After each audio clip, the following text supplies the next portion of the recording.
European Cup. The week next Saturday starts, Saturday and Sunday in row, at 10,000 metres. Number 5 there, John Brown.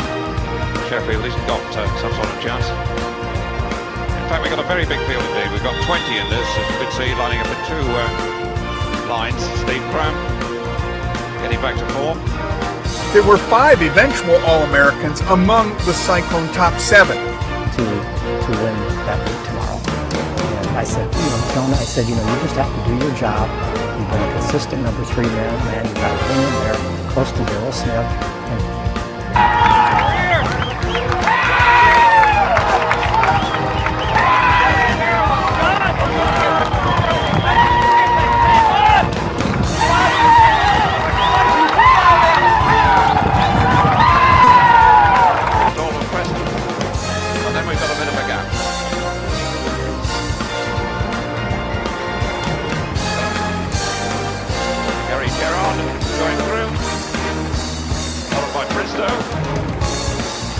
Next is Darrell Smith at Blackheath.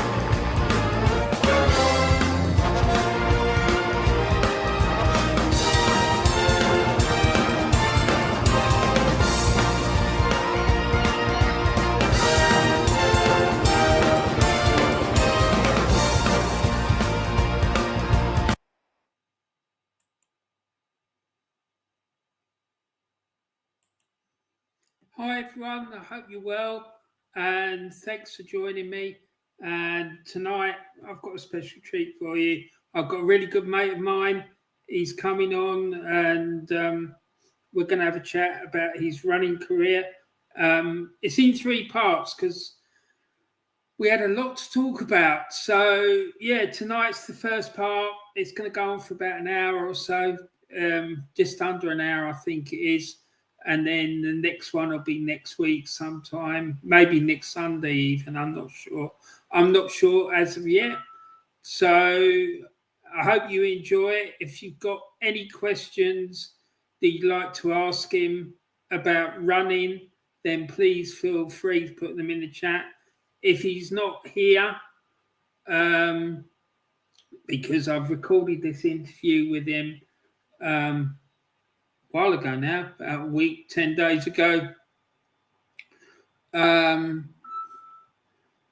Yeah, so it's recorded. So if you have got any questions for him about running or general fitness, just throw them into the chat. If I'm not able to answer them, I'll speak to him and I'll give you the answers in the next episode. Anyway, guys, listen, I'm going to stop waffling on. We've got someone in the chat. It's Gavin. Hi, Gavin. I hope you're well, buddy. I hope you're having a great day. Nice to see you, my friend. So, yeah, crack. I hope you enjoyed the football final. I did. It was great. Congratulations to Kerry. Great win. Anyway, so let's get on with the show. So without further ado, let's get the show up and running. Morning, Mr. Smith. How are you today?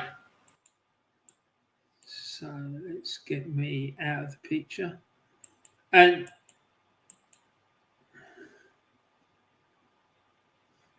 I will be sitting in the chat and interacting with people in the chat. But yeah, let's put the show on and I hope you enjoy it. So, morning, Mr. Smith. How are you today? I'm very well. We've been having some very good weather, haven't we? So, yeah, very good. Yeah, enjoying it. Good, man. Not too hot for you, I hope. It's been hot, hasn't it? But yeah, you've got to like it, haven't you? You've got to like it. Exactly. So, listen, everyone. I've been joined today by my best friend in the world, Darrell Smith. I've known this guy since I think we were about 8 years old, Darrell, isn't it? Yeah, something like that. I was wondering if you were going to admit that from the top. You know, how long we've known each other. Yeah.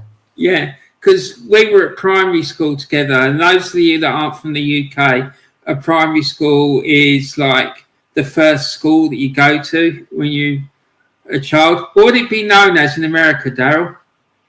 Oh God, you got me there. I don't know. Not kindergarten. Junior school, maybe. Yeah, I don't know. Yeah. But yeah, so yeah, Darrell is a football fan, and he's also a fan of other sports as well.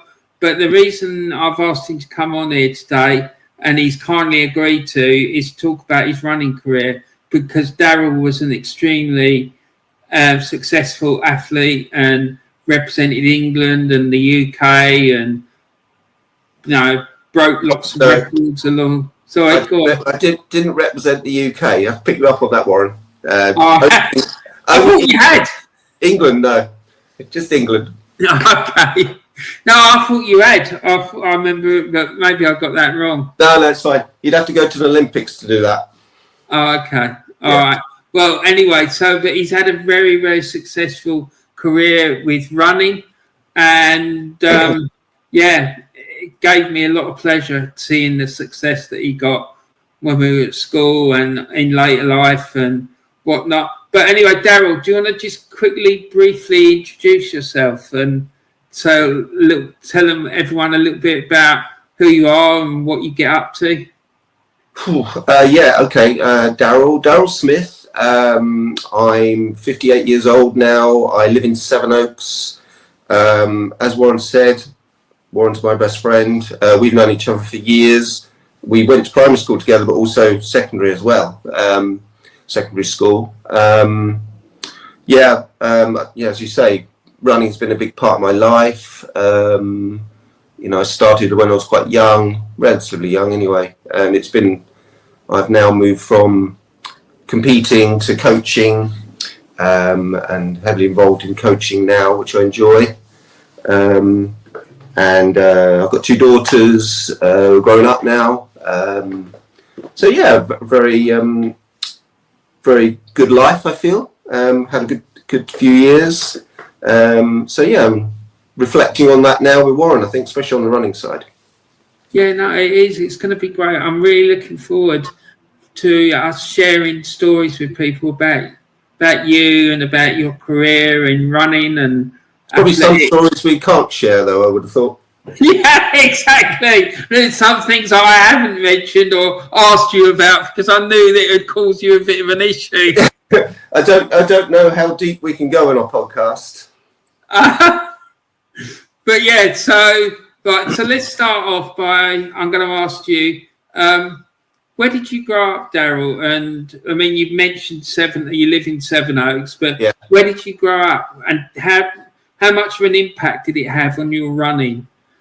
I'm born and bred in Sevenoaks. I mean, apart from going to uni for a while, I was born in Sevenoaks, which is a small sort of suburban town on the outskirts of London. It's quite leafy, quite a lot of countryside around.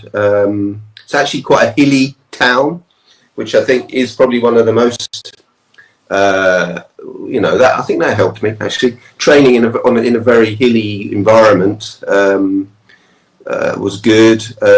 Also quite an affluent area. So I think when I was younger, I probably had quite a lot of opportunities. There were people willing and able to help me, when I was younger. As Warren said, I was a keen footballer early on. So, if you'd asked me when I was 10 years old what I wanted to be, I would have said play for Fulham. That would have been what I wanted to do. People are probably turning off right now, but, I was sort of taken to watch Fulham by my uncle. So that's my excuse. So I wanted to play. I was very keen footballer, before I got into my running. Yeah. I remember you being a very good footballer. You were like a skillful midfield player, if I remember rightly. Yeah, but not good enough, I don't think. Yeah. No, there were kids at our school who were very good at football, but we'll have a quick chat about that later. Yeah. So how did your interest in running start, Darrell? It's a very hard question because, I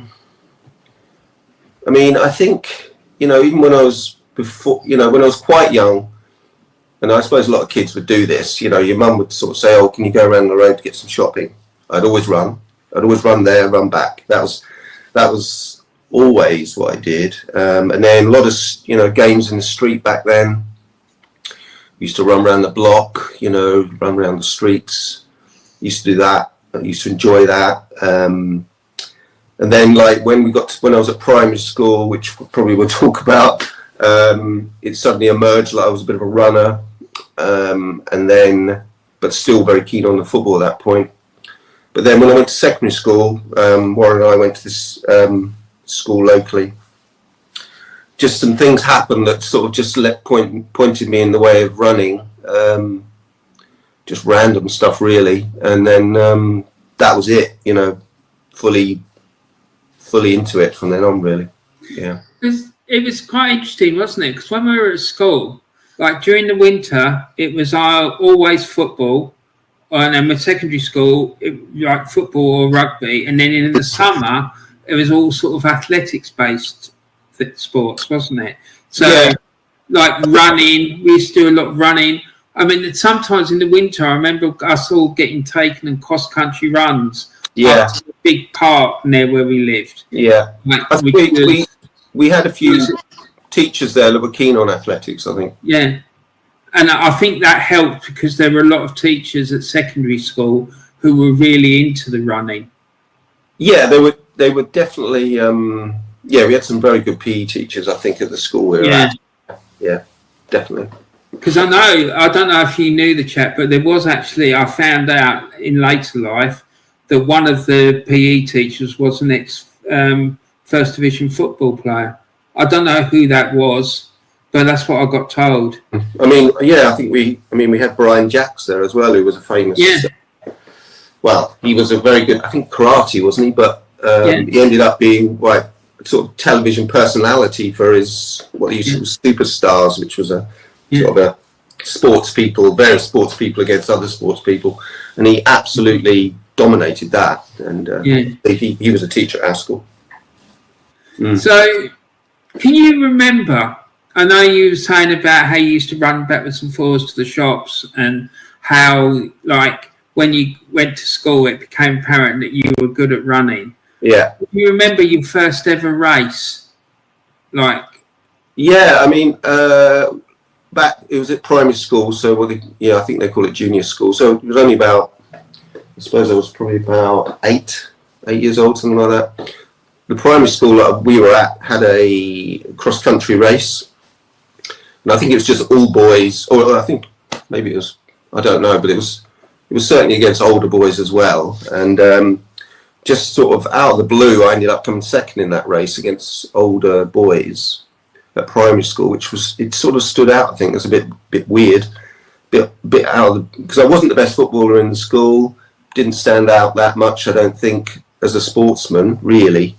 But then suddenly I came second in the primary school cross country, and I think that was a bit of an eye opener for me, because I'm like, well, I seem to be good at this. And then last year primary I won it, and then I went off to secondary school, sort of knowing I could run, but still football was my thing. So I arrived at secondary school knowing I was a bit of a runner, but also still then focused on my football. I also had a few family members, a couple of uncles that had a bit of a background in athletics, so they were that sort of was in the back of my mind as well. Like maybe it was sort of in the family sort of thing. Yeah. Yeah. No, I can understand that. So when I actually remember when we were at primary school, how you won that cross country race. Yeah. Yeah. And I remember all the chat amongst all the kids. Did you hear about Darrell Smith? He ran the cross-country race and stuff like that. And it was like a huge topic of conversation amongst all the kids. Yeah. I mean, you've recently told me this. I don't remember that. But, yeah, I just remember myself and, like, thinking, blimey, I seem to be, good at this. Yeah. Yeah, so it was good. So moving on from there. Yeah. And when you young and like growing up and at school and stuff, were you a fan of watching athletics on TV? I think part of it was, I mean, and there were so many, you know, life has so many twists and turns, doesn't it? But I think another thing that affected me was, because I started running in about 1981 when I was 13. But the previous summer had been the Moscow Olympics, 1980 Olympics. And that was, for those of you old enough to remember, that was a big British Covey Ovet. It was the height of the sort of the rivalry between two British middle distance runners who were top of their, at that point, the two top guys in the world. So that was very exciting. The whole country was excited about that. So I remember watching the Moscow Olympics, and that was inspiring. So I think, yes, I was. I definitely was into athletics or running around that sort of time, as well as I just got to secondary school. Because that rivalry that you just touched on, Seb Coe against Steve Ovett, was huge, wasn't it?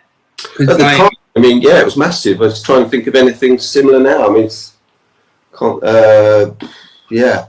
In terms of football, it would be like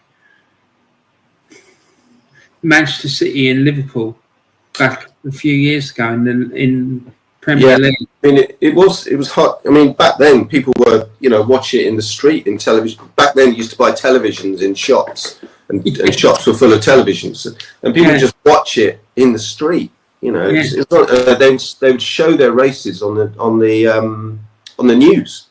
Yeah. Can you imagine like watching the news today, and then sort of like at the end of the news, sort of going to somewhere like, I don't know, Oslo or wherever that there's a race going on, and watching just someone run a race in the news. That, I mean, it was massive. It was huge. But it's hard to explain that now. But is it fair to say that they were probably the two best middle distance runners in the world at that time? I think they were. I think they really. I mean, I know the Brits probably had a bit of a sort of rose-tinted view at the time, but it'd be hard to. I mean, there really weren't many. I mean, it was that Moscow Olympics was boycotted by the Americans and quite a lot of the African countries, but there wasn't really many people missing from their race, where they. I mean, it was basically they were racing each other really. They'd set world records all through that summer, so yeah, it was. Yeah, it was. Because I remember that Olympics vividly, partially because my dad was going absolutely ballistic when Alan Wells won the 100 metres. Alan Wells, yeah, Daley Thompson. And like, he got upset and agitated when people were saying, "Oh, he wouldn't have won it if the Americans had been there." Well, but then, like a few months after, he raced against a couple of Americans and beat them. That's right. He challenged the top Americans and he beat them. That's true. Yeah. So, I mean, there was like the country was sort of split down the middle, wasn't it? Like it was either Coe or it was Ovett. Do you know what I mean? And it was like there was a big rivalry amongst athletics fans or sports fans in general, really. Yeah, I mean, also the press were very much on the Coe side because he would talk to the press, whereas Ovett, he was upset with them about various things, so he never talked to them. So they would tend to talk him down and talk Coe up. So he was made out to be a bit of a bad lad sort of thing. But actually, he was far from it. He was a really nice person. He did lots of charity work as well. He was great. He was a great guy. I remember you telling me a story about how you did this thing called the King of the Hill. Oh yeah. And he turned up and gave out awards or medals or something. Is that right? That's right. I mean, it was. Again, this is another thing that kind of like pushed me into it because I hadn't started running with the club at that point, but I was running. I represented the school at, as you say, a local race. organised by a guy that would eventually be my coach. But so the school team that I was on, we went down to town down the road to do this local race, and my hero turned up. Steve Ovett turned up with his coach, a guy I'd seen obviously in the summer before. So that was amazing to actually see him. I remember that. Remember that very well. So during that time, though, Darrell, there were loads and loads of great athletes. I remember there was a guy from New Zealand. I can't remember his family name. John Walker.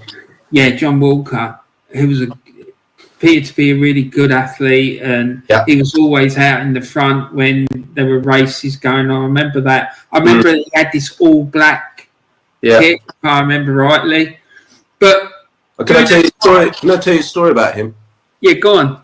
I did a race once at the Crystal Palace when I was very young. It was like a under 17 race or something. They threw it in with the main thing, and we had to get a taxi. Me and my coach and this other guy that I was with, my mate Andrew, had to get a taxi back to where we were going, to the train station or something. And we shared it with John Walker.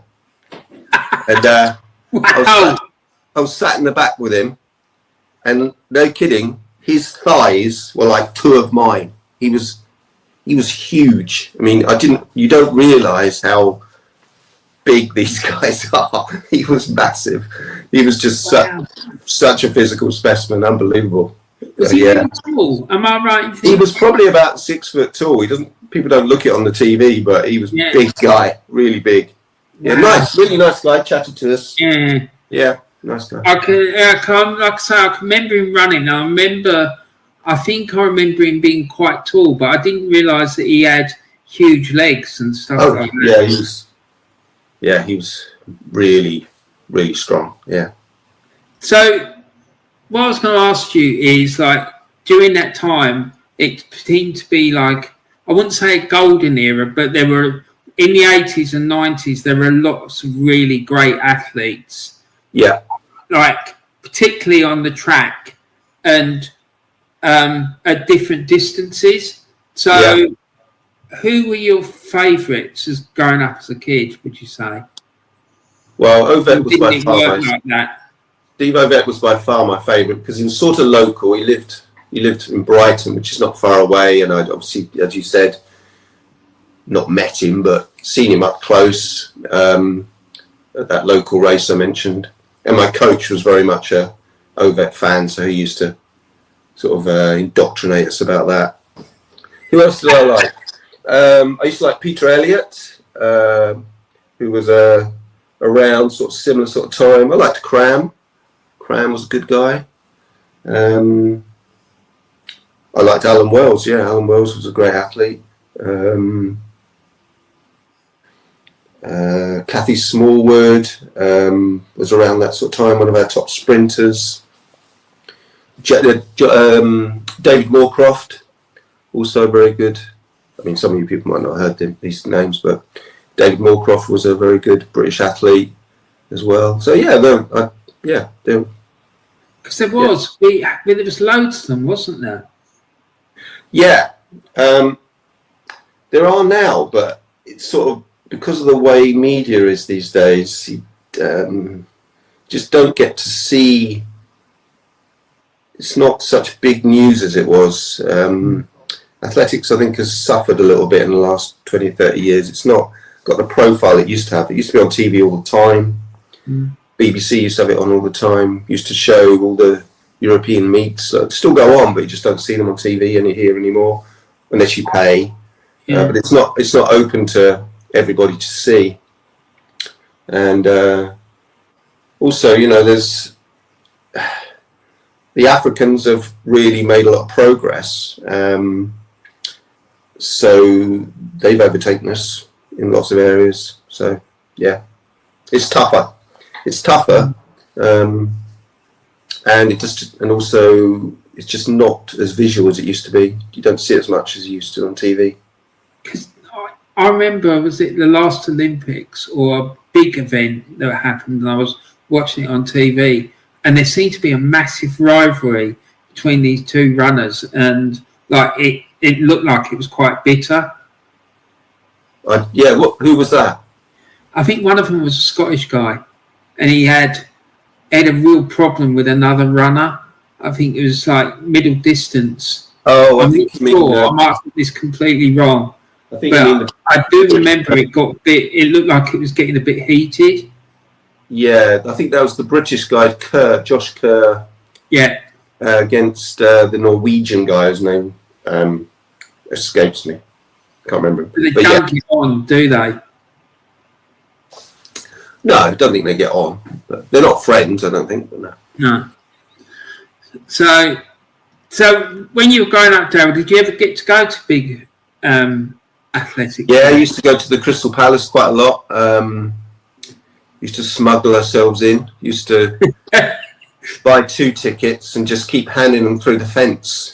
And in some continuous... so we'd like get 6 or 7 of us in with 2 tickets. Yeah.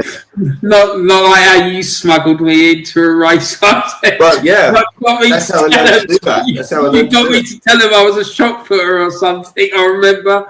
Oh yeah, I told them, to get you in. That's right. Okay, so now this might be a bit of a stupid question. If it is, I do apologise. But as a big football fan, like you get people saying, "Oh yeah, he's obviously based his game on this one or that one," and I've heard you talking about how your coach indoctrinated you about Steve Ovett. But was there a particular runner that you sort of tried to model yourself on, or like took bits of their style and adopted it for yourself? Not style, or I tell you, the only thing I sort of took from some of the top athletes was I'd watched their tactics, like how they would try to win races and what they'd do to try and do that. Tried to look to, because when you get into it, you realise certain athletes have certain abilities, certain strengths.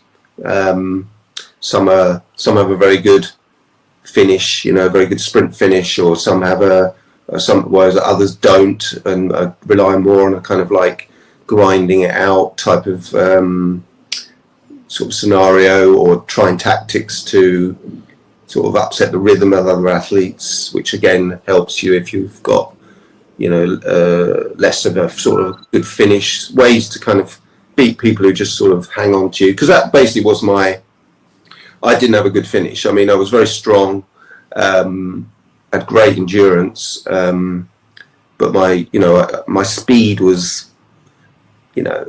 not great at top level, so I'd have to kind of use a bit of guile, or a bit of sort of racing knowledge to try and get the most out of my race. So I'd look to athletes. I mean, there were athletes I'd go, I'm going to try that, what he's done there, or that sort of thing. So yeah, that would probably be the only. Also, I mean, I guess I did look at some of their training, but yeah, I'd say mostly it was like tactics, really, that I'd look at. That's really interesting for me, because I do like tactics in sport. Yeah. I find it really interesting. So would you say that tactics play a big part in an athlete's preparation, or during the course of a race? Does it play a big part in what happens, do you think? It plays a part. I mean, sometimes, what's that saying? I mean, plans are what happen when life's happening, sort of thing. I mean, you can go into I might have gone into a race with a sort of a plan, but then things happen around you that totally make that completely irrelevant. So you have to kind of you were sort of continuously rethinking things as the race was happening. So yeah. Okay, right. So hold on, let me see what else we've got here. So going back a little bit now, can you remember how old you were when you joined your first athletics club, and How did that happen? Yeah, I was in what we would then call the third year, which I think is year 8. I was 13, I think, 13 years old. It was really, yeah, because what had happened was as I said, I arrived at secondary school, a footballer really, but you know, a runner as well. We had a boy in our school who eventually became one of my best friends, who was already at a running club. His name's Spencer Newport. Hello, Spencer, if you see this. He was already at a running club, and so I was like the second best runner in the school, but he was way ahead.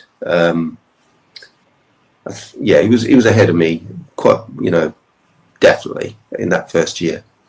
And he would say, "Oh, Darrell, you know, you should come to the club. You know, you'll be on our team and stuff."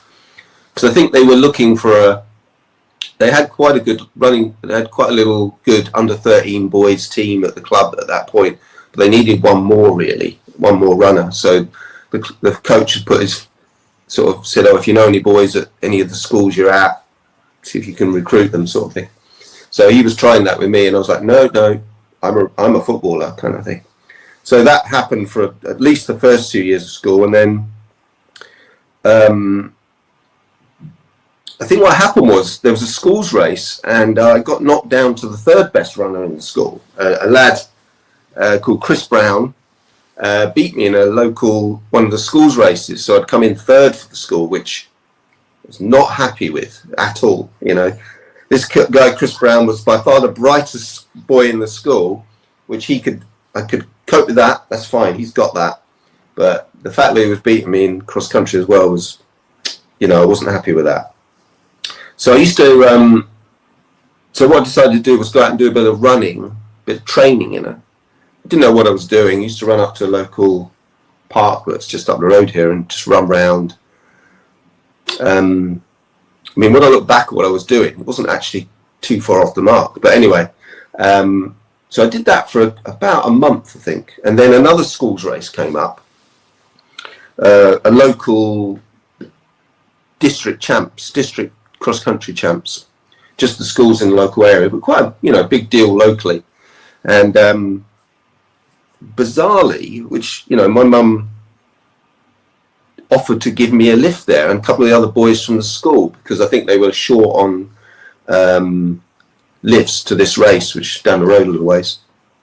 So my mum took me along with a couple of other boys, and went down to this race, and basically did really well. I came 6th in the district, which I think, you know, probably the year before I was like 30th or something.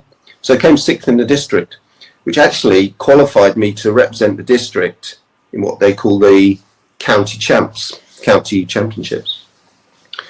So I've run myself into the district team by doing that. And after that race, like immediately afterwards, the coach of the lad at the school that I was at came up to my mum and said, "Oh, your son, you know, he should join the club. You know, we've got some boys as Spencer's at this club already." My mum was, "Oh, that's good, but I'm not sure how I'll get him there." And then Spencer's dad piped up, "I'll take him," because they lived, they came through Sevenoaks on the way to this club I joined, Tunbridge, down the road. And they said, "No, we'll pick him up every Sunday morning and every Thursday and every Tuesday." And that was it. You know, it was all sorted. I was, you know, I got a lift there 3 days a week. And I started training that, you know, next few weeks. And then, I don't know if we'll come on to it, but like that district championships, like that district team I made, a couple of weeks later, they had, no, maybe a month later, I think they had the county champs, which I said I'd made. So representing the district in the county champs. So I went along to that after 3 weeks of training, and I came 6th in that. So I came 6th in the district, and then 6th in the county champs in 3 weeks, with 3 weeks training. So then I went off to the England championships, fully believing that I was going to come 6th. But I came 101st. Oh. But that was the England championships. But I was hooked by then. You know, that was it. I mean, years later I did much better, but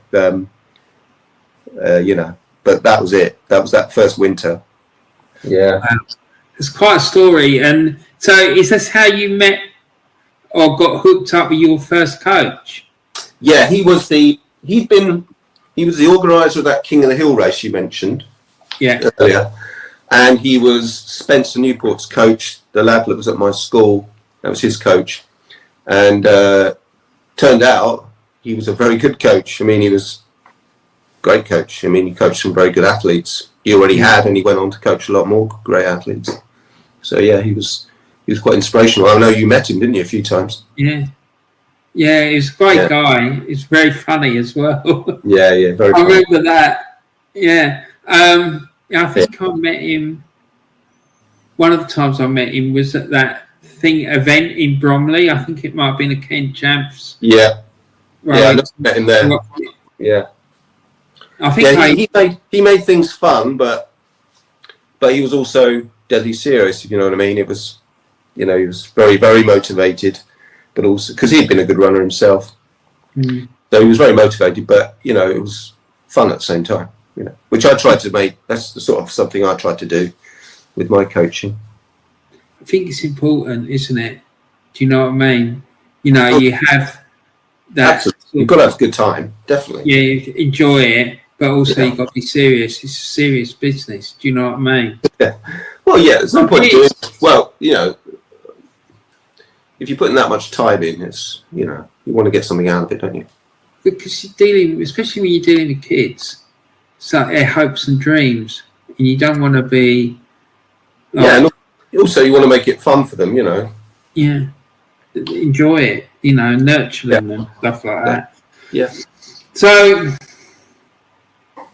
do you remember your first ever competitive races?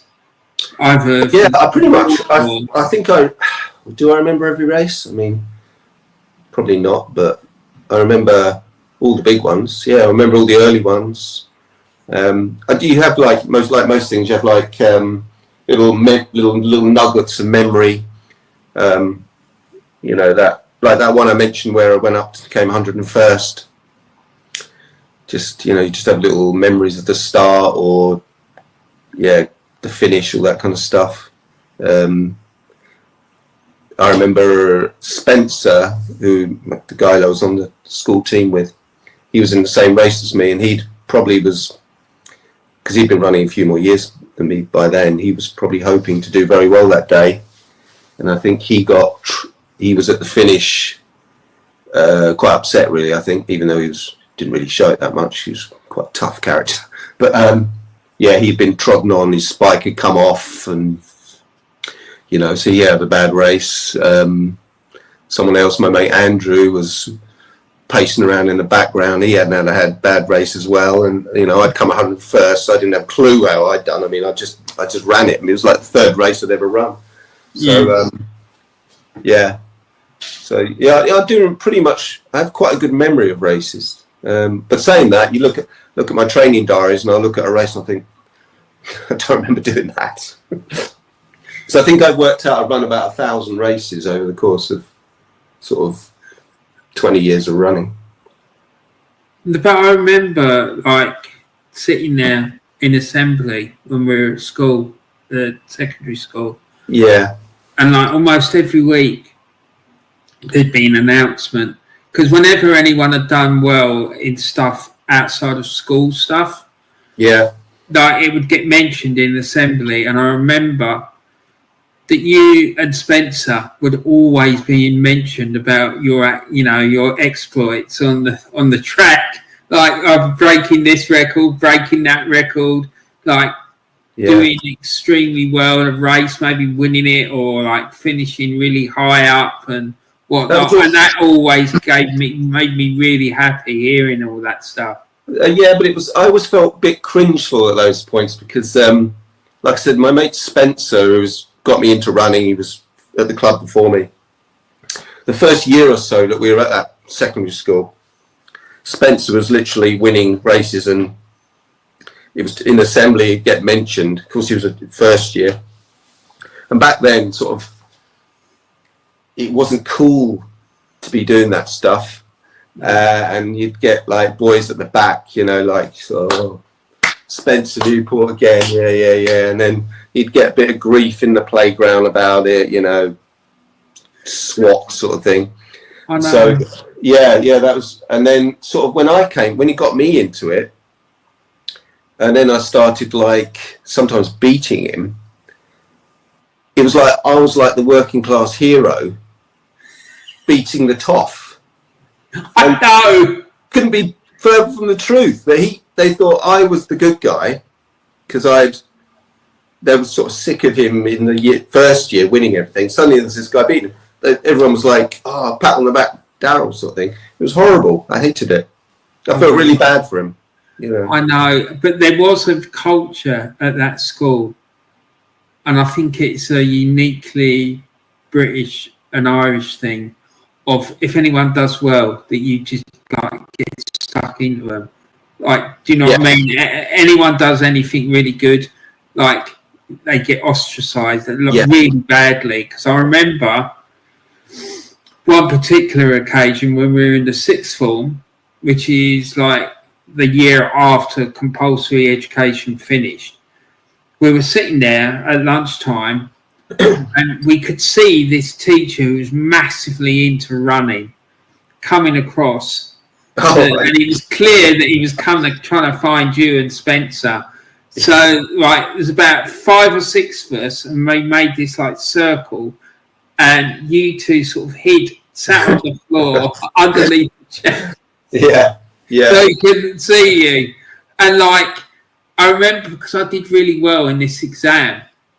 Yes. And he came in and he was like bigging me up, like, because I'd done this. He was shouting it out across the block. Oh, Warren got an A and all this, and like the grief I got over it. Do you know what I mean? Yeah, well, that's just one time. I mean, poor Spence had it all through school. I mean, we were best mates, Spencer and me. I mean, we'd just go around together, you know, so it was horrible. I hated it.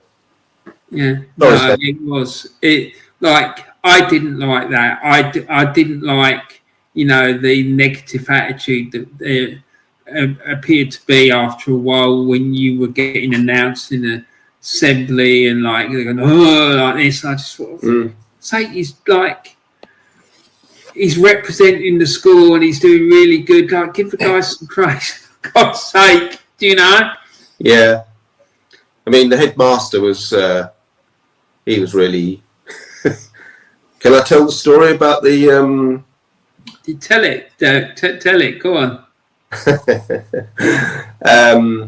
Well, Spencer and I did really well, like a big national event one time.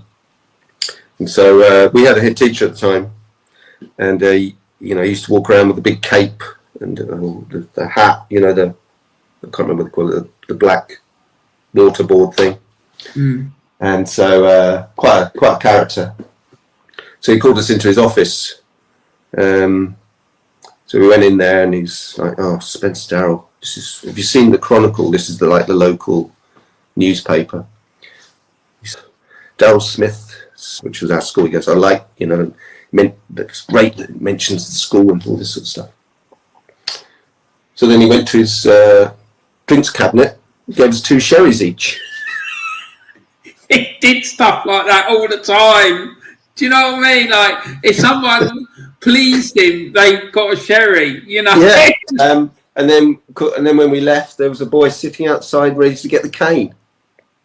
Yeah. I remember some kid, it's someone we both know, like... Oh, yeah. Yeah, he got called into the office and said, like, there was a discussion about his timetable, and then he turned around to him. He said, and he said the kid's name, and he said, yes. He says, either I cane you or you leave. As simple as that. Because he was like, we were in the 6th form then. He had nothing on his timetable whatsoever except for games and sports, right? And like, he said, and he filled it up with A-level maths, A-level physics, all this carry on. And then he said to him, right, either I cane you or you leave. He had to beg for the cane, didn't he? Yeah. He made him beg for the cane. That was the sort of character he was. The reason being, he didn't want to go home and tell his dad he'd been thrown out of school. He'd rather take the cane. Yeah. So this guy, just so everyone knows, this headmaster we're talking about. We probably shouldn't name him. Yeah, he was an incredible headmaster. Yeah. During the Second World War, he was rumoured. It was rumoured. Whether these rumours are true or not, apparently he interrogated German prisoners of war. But I can imagine him doing it. I really can. That just sounds like such a rumour. Yeah. I can imagine him doing it though, Darrell. Do you know what I mean? He certainly interrogated young boys, that's for sure. I can, yeah. Honestly, because of the way he was, I can just imagine him being really good at it, terrorising these people, and giving up all the secrets. Yeah, I don't know. But anyway, yeah, but it was interesting. So let's have a quick chat about the King of the Hill, because we've mentioned it a couple of times. Yeah. Can you just explain what that King of the Hill thing was? Because okay. I just think it's a brilliant idea that it was. Yeah, I mean, it was ahead of its time. This coach that I had, he organised it. It was a kids' race. Started not quite near West Kent College, a bit further out of town a bit. And it basically was a mile race that started along a track, and then you just basically climb this something ridge, Bidborough Ridge, which is in Tunbridge, between Southborough and Tunbridge Wells. It's a big sort of geographical, escarpment, pretty steep hill through these woods. You have to climb over a stile at the top, and then there was like a flat 100 metres into the finish. So yeah, he was just great at promoting it, and there were T-shirts for all the competitors. That was just brilliantly organised, that you'd expect from Mick. Yeah, so it was, and at the school that we were at, did it every year, and like I said, I did it quite a few years, 3 or 4 times I think I did it. And you got T-shirts and stuff, didn't you? Yeah. I mean, it's hard to. I mean, now every race has a T-shirt. But back then, that was unheard of. T-shirt for running a race. That's brilliant. Yeah. Because I remember you running races with it on. Yeah, I mean, I don't know where. I mean, I've got some old paraphernalia here to show you at some point. But yeah, I haven't got one of those. I wish I'd still had one of those T-shirts. Yeah, they were. I think he was a bit of an artist, so he'd painted he painted that image of the runners, I think, and then sort of got it. I don't know what the term is, screen printed or something onto the T-shirts, and there were different colours for each year. I think the first one I did was red, and then they went blue and black and all this sort of stuff. So, yeah, really good. I remember rightly, there were like 3 runners, wasn't there? Something like that, yeah. Yeah. Yeah, I've got a picture somewhere of me wearing it, but yeah. Yeah. Yeah, it was really cool. I remember that, though, because I don't know, I just don't remember ever seeing you with other T-shirts from other things that you've done. I mean, obviously there was the vests and all the rest of it that you got for representative honours and whatnot. But I remember seeing you with, I don't remember ever seeing you with a T-shirt except for this one particular race. Yeah, probably was my favourite T-shirt, probably wore it all the time. Yeah, but I just think that thing was brilliant. Event, because it got all the kids who were involved in it into running and all the rest of it, and they all the kids really enjoyed it, and there was loads of kids at our school that went in it and they all seemed to enjoy it. So we've talked a lot about your running at school and how you sort of got into it and back joining the club and all the rest of it. So what was the next step for you, Darrell? What sort of moved things on? I mean, you spoke about how you went to represent Kent and all the rest of it. But what? I think, yeah, I mean, the sort of this next, I mean, I started running in the winter of 81, I think. And so over the next year or so, I sort of got more and more into it. But from about 83 onwards, so after I've been running for about 18 months, I started to make quite rapid progress. Instead of like coming, I remember I did the following winter, you know, going from 101st in the English Championships in my first winter. The following year, I came 11th. So I'd made quite a rapid, in 1 year, quite a rapid improvement. So that kind of gave me more confidence. And then by the following year, it sort of moved on to another level where I was coming second and second a lot at national level. There was a lad I used to race quite a lot who would win normally, but I established myself as like probably the second best runner in the country for my age at the time, which was under 15. So I'd moved from being probably the fourth best runner on the Tunbridge team to being the best, and also moved up to sort of more top level national for my age. And by 1983, by the time I was about 14, I guess, I'd got my first English schools vest. I'd come second in the race I told you that I'd come 101st in. 2 years later, I came second in a different age group. Obviously, moved up an age group. And so the first 8 would get a run for England against Wales, Ireland, and Scotland in a home international. So my first sort of international, if you like, it was England schools, but it was an England vest, was about maybe 2 years after I'd started. And then from then on, so that was in cross country, but then in track, a year later I won the English schools 3,000 metres, which is a track event. They have an England championships for cross country and track in the summer. So I won that. So by the time I was sort of 16, I was one of the top junior athletes, I suppose.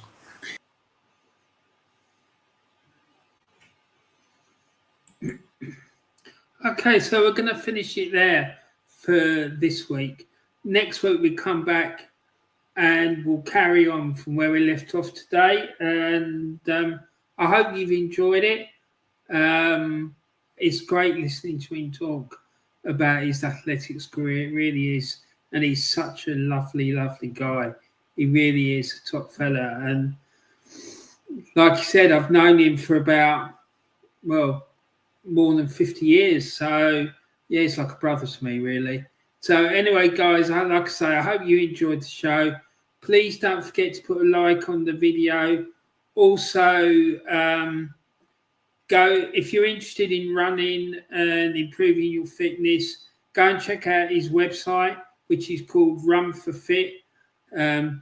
It's the link is in the live chat, and it's got lots of useful hints and tips regarding running and fitness on the site.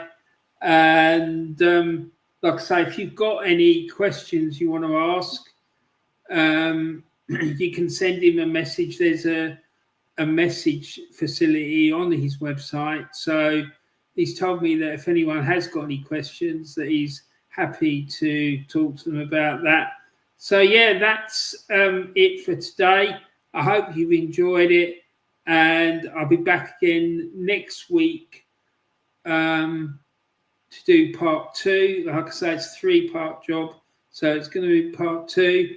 Also, maybe today or the day after, I'm going to do my reaction to the Lions' second test as well. So yeah, keep your eye out for that.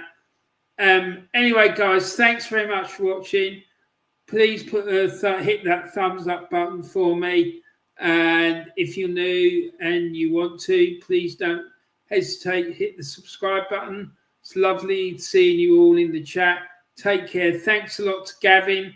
I hope you're not too upset about the football finals today, mate. Take care, everyone. Thanks for watching and enjoy the rest of your day. Take care, everyone. Bye for now.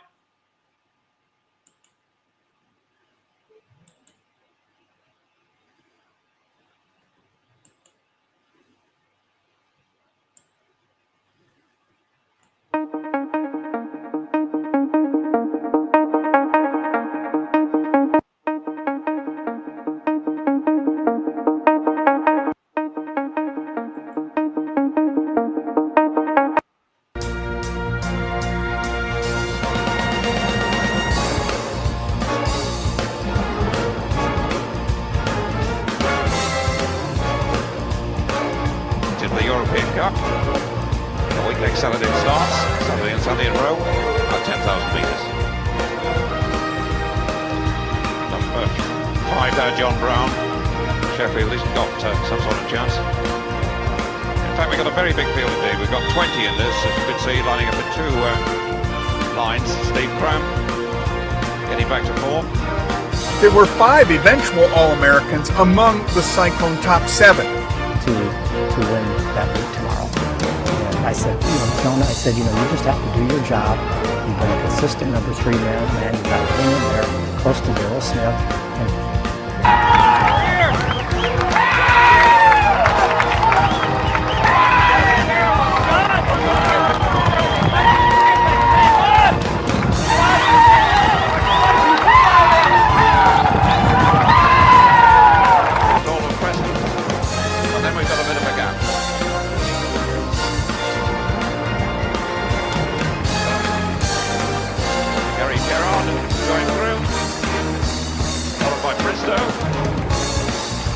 Next is Darrell Smith and Blackie.